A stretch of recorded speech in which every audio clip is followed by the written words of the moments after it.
So, part one ended with where I just met Steve.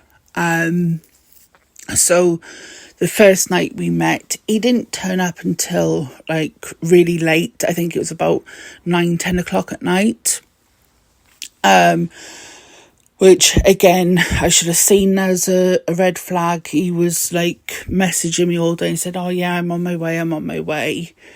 Although he drives, he decided to catch a train. So I had to get my sister to look after the kids while I picked them up from the train station, basically. And I don't recommend this, but I took it back to mine. And yeah, it was just, he slept on the settee that night. You know, we didn't have sex, but it was a case of he was just really sort of like really sweet and things like that.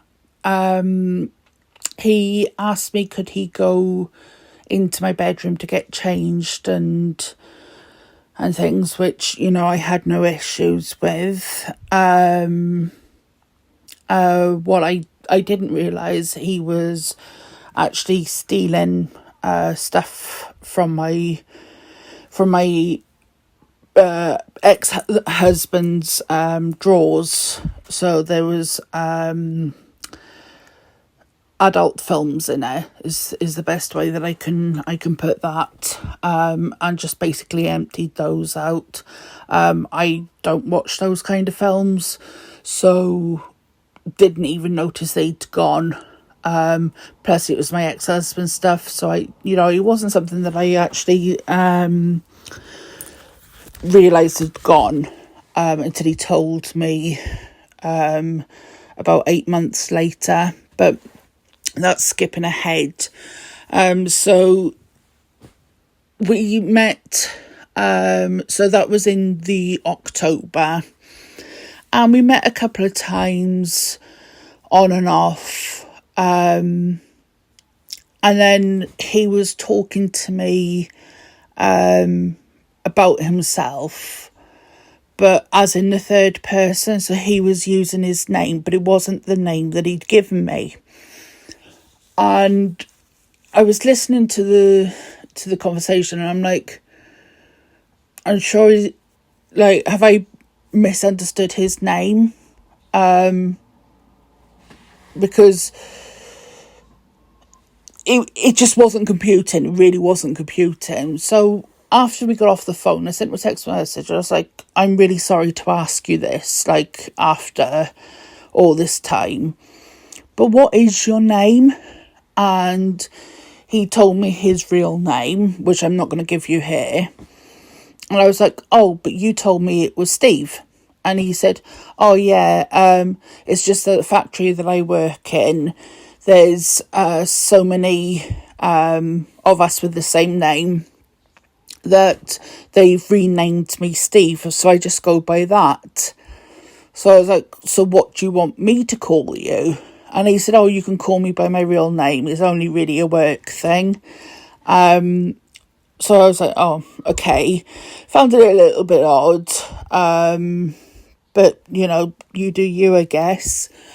So then a couple of weeks later, I had this, like, dream that he was cheating on me. And I didn't think anything of it, but I was like, oh, that was a really crappy dream. So when he phoned me up and he was like, oh, how did you sleep? And I was like, oh, well, I had this dream, and I told him about it, and expecting him to laugh it off and say, oh, you're nutter and whatever. But he got really nasty. He's like, you're accusing me. And I was like, I wasn't.